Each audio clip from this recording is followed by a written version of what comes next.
948 career goals. The guy is a phenom. The man is a master. The debate of greatest of all time is always there, and I see why people pick Messi. This isn't going to be a Portugal video. This isn't going to be a Ronaldo video, but if we win the World Cup, and we got a good chance of doing it, I'm telling you that now, the conversation's back on for the greatest of all time. And for me, it's not even a debate. The impact that this man has had on our country from this little island that I'm on now, Madeira, yeah? Little rock in the middle of the Atlantic. This is where he's from.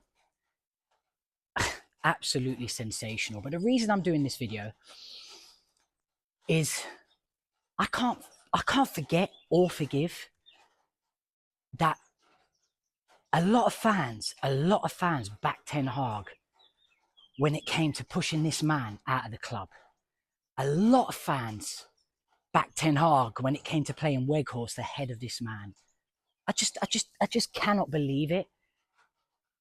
And it's why you see me react and be as negative as I am towards Ruben Amorim, because I am absolutely scarred from Ten Hag and the way fans blindly backed him. That, I mean, results speak for themselves for Amorim, but I'm absolutely scarred by the blind backing that a lot of our fan base gave Ten Hag. That I'm just so anti-blind backing managers when it comes to systems and giving them time. I know they need time, but come on.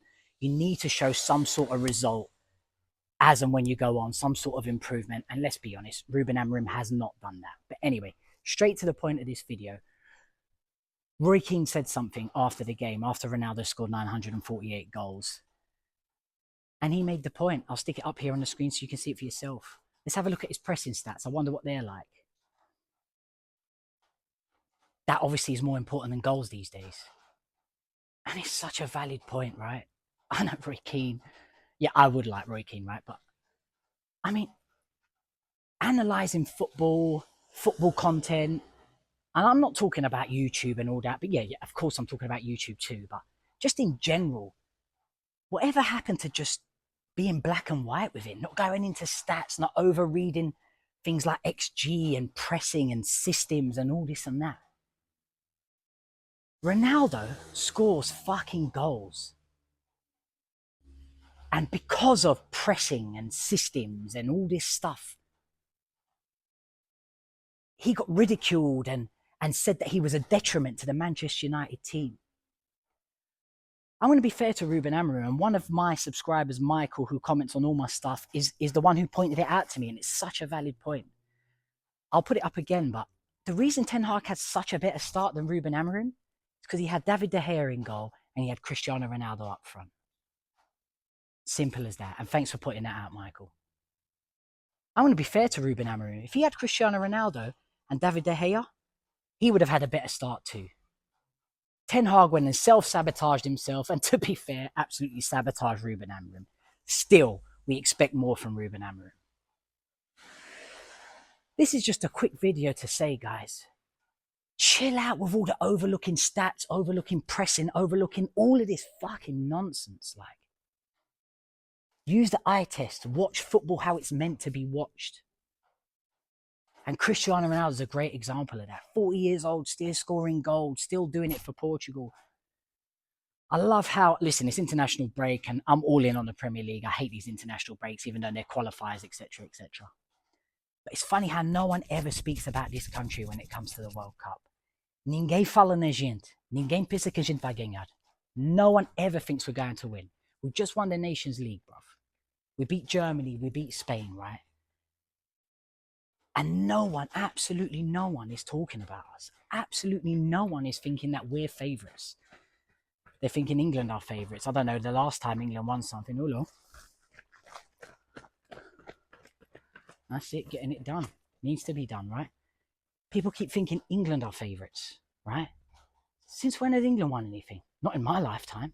And sorry, I know I've got a lot of English fans here, but we need to put some respect on this country's name. And I know Roberto Martinez has got a lot of stick, and I know Roberto Martinez didn't do too great with Belgium, but he's won the Nations League with Portugal. So as far as I'm concerned, results speak for themselves. I know Nations League's not a Euro, I know Nations League's not a World Cup, but it's a cup. if an England manager had won the Nations League, he'd be hailed. It would be celebrated. Or they would at least be talked about as favourites, one of the favourites to win the World Cup. But Portugal never is.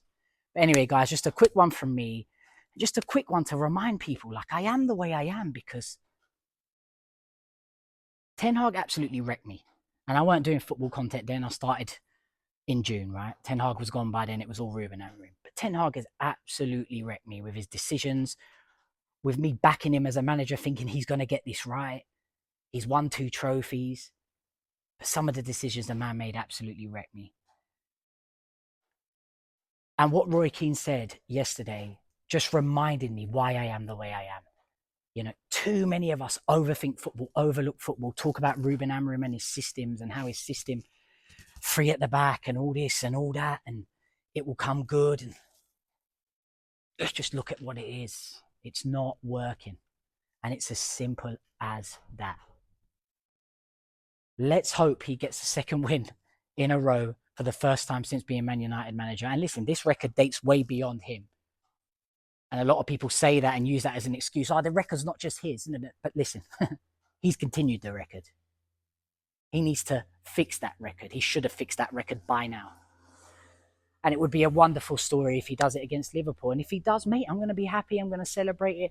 I'm not going to be convinced, of course, but what a great way to get 2 back-to-back wins finally. Anyway, just a quick one from me, guys. Just a quick one to say, Cristiano Ronaldo, what a legend. And a quick one to just say, stop overthinking football, guys. See it for what it is. Catch you on the next one. Boom.